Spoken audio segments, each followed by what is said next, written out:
నువ్వు నా ప్రేయస్, నా కాబోయే భార్య. Swapna, this is modern society. It is 1984.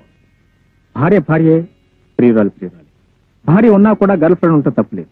For example, రేపు మన పెళ్ళైంది అనుకో, నీకు బాయ్ ఫ్రెండ్ ఉన్నానుకో, నేనేం పట్టించుకో, నాకేం అభ్యంతరం లేదు.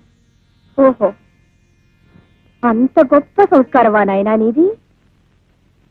ఇంత గొప్ప సంస్కారం ఉన్న మనిషిని ఈ ప్రపంచంలో నేనెక్కడా చూడలేదు.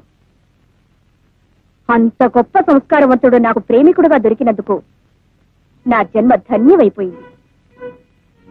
ఒక 10,000 రూపాయల కోసం ఒక ఆడదాని జీవితం నాశనం చేసేవే, అది కూడా సంస్కారమేనా? ఆమె కూడా గర్ల్ ఫ్రెండా? అది నా వృత్తి. ఓహో, వృత్తి పేరు మీద గొంతులు కూడా కోస్తావన్నమాట. స్వప్న, అది నీకు సంబంధించిన విషయం కాదు. నువ్వు నేను మాట్లాడుకోవాల్సింది మన ప్రేమల గురించి, మన పెళ్లిని గురించి. మిగతా విషయాల గురించి మాట్లాడే హక్కు నీకు లేదు. ఆడది మగవాడి మనసులోకి ప్రవేశించాలి తప్ప అతని వ్యవహారాలకు కాదు, అతని వ్యాపారాలకు కాదు. అయినా మగవాడు నిలదీసి అడిగే ఆడదంటే నాకు పరమస్థాయి. మరి నీకు ఇన్ని పట్టింపులున్నాయని ముందే నాకెందుకు చెప్పలేదు? నువ్వు అడిగుంటే నేను చెప్పుండేవాడిని. నీ మనస్తత్వం నాకు ముందే తెలుసుంటే నేను అసలు ప్రేమించి ఉండేవాడినే కాదు.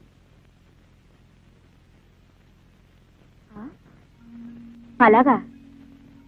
ఇప్పుడొచ్చిన నష్టం ఏమీ లేదు. ప్రేమించడం మానే. నేను నిన్ను మర్చిపోయాను, నువ్వు నన్ను మర్చిపో అని చెప్పడానికి ఇంత దూరం వచ్చాను. ఇలాంటి కబుర్లు చాలా మంది చెప్తారు, కానీ ఇళ్లకెళ్ళి మంచమే పడి వెక్కి వెక్కి ఏడుస్తారు. మళ్ళీ టెలిఫోన్ చేసి హలో డార్లింగ్, ఎక్కడున్నావు, ఏం చేస్తున్నావు, ఎలా ఉన్నావు నాకు కోరిస్తారు. చూడు, నువ్వు నన్ను మర్చిపోవడం తేలిక కాదు. మనం గడిపిన క్షణాలు అలాంటి, ఆ రోజులు అలాంటి. You can never forget. ఏ క్షణంలో అమ్మాయితో నిన్ను చూశాను, ఆ క్షణంలోనే నేను నిన్ను మర్చిపోయాను. చూడు స్వప్న, మొదటి చూపు, మొదటి ప్రేమ అంత తేలిగ్గా మర్చిపోయేవి కావు. నేను బ్రతికుండగా నువ్వు నన్ను మర్చిపోవటం జరిగే పని కాదు. ఆ భ్రమలో ఉంటావని హెచ్చరించడానికి వచ్చాను. నేను ఆడదాన్ని, జరిగిన దానికి మంచం మీద పడి వెక్కి వెక్కి ఏడ్చే ఆడదాన్ని కాదు. పిచ్చెక్కి ఆత్మహత్య చేసుకునే ఆడదాన్ని కాదు. This is Swapna. Mister Abhimanyu, ఇవి భారతం నాటి రోజులు కావు. This is modern times 1984. నీ కళ్ళ ముందే నిన్ను మర్చిపోగలను, మరొకరిని హాయిగా పెళ్లి చేసుకోగలను. Good bye.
ఆకుంది, పప్పుంది, బువ్వుంది, నెయ్యుంది, ఆకలి ఉంది, ఆశ ఉంది.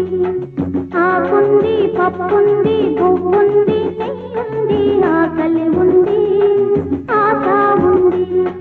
తినిపించే చల్లని చెయ్యుంది, తినిపించే చల్లని చెయ్యుంది, బ్రతుకంతా నడిపించే తోడుంది.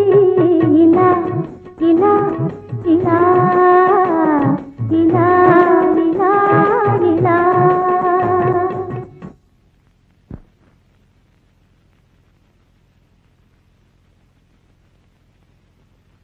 ఏమిటి ఇలా వచ్చారు?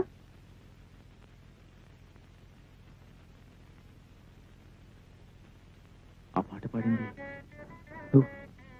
నువ్వా? అవును, అది ఈ మాసం పాట. ఆ పాట నీకు ఎలా తెలుసు? చిన్నప్పుడు మా అక్క నేర్పింది.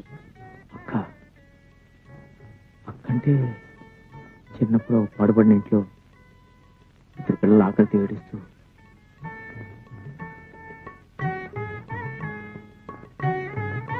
మీరు నేనా? నేను ఇడ్లీ తింటారా? ఓ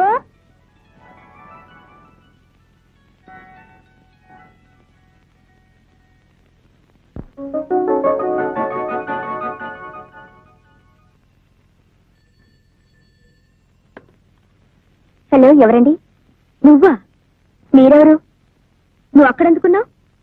నేనెవరో తెలిసిన వాళ్ళకి ఎందుకున్నానో తెలీదా? కాపురం పెట్టేశావా? ఎవరు? ఏమో తెలీదు.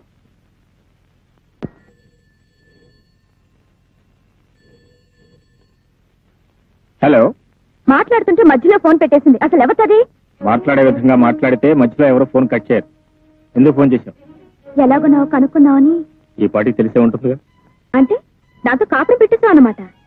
ఇంకా లేదు, పెట్టబోతున్నా.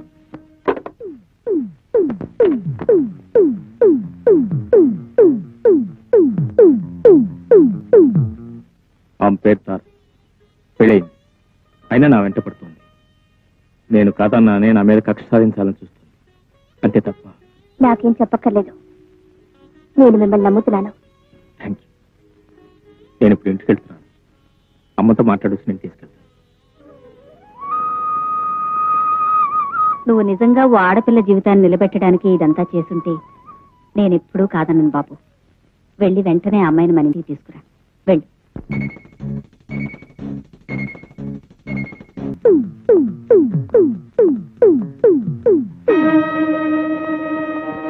ఎక్కడికి?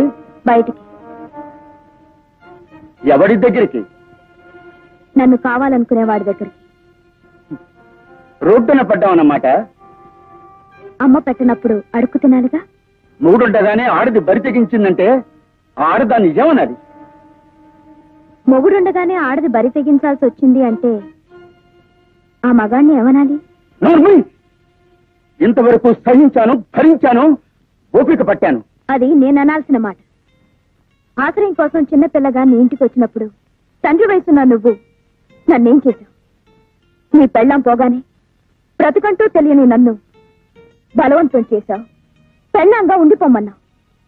ఉండకపోతే పోలీసులకు అప్పగిస్తానని భయపెట్టి మెడ వంచి తాళి కట్టావు. నీకు వయసున్నప్పుడు నాకు వయసు రాలేదు. నాకు వయసు వచ్చాక నీ వయసు ఉడిగిపోయింది. నువ్వు సుఖపెట్టావు, నన్ను సుఖపడ్డావు. అందుకే నా సుఖం నేను చూసుకుంటున్నాను.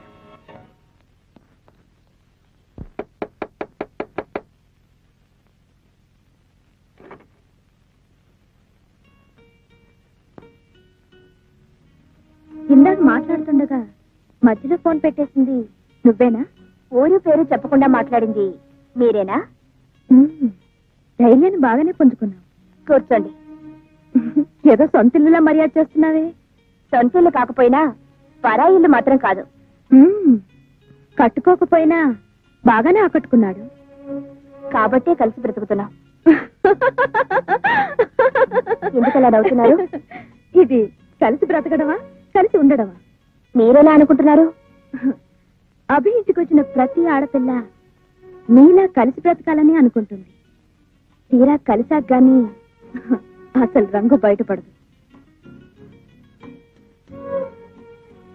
ఏమిటి అలా నిలబడిపోయా? ఇలారా? అర్థం కాలేదా?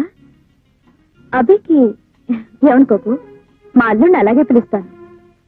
అభికి ఈ గది, ఆ మంచం మాత్రం, ఈ గదికొచ్చే అమ్మాయిలు, ఆ మంచం మీద వేసే దుప్పట్లు మాత్రం పర్మనెంట్ కాదు.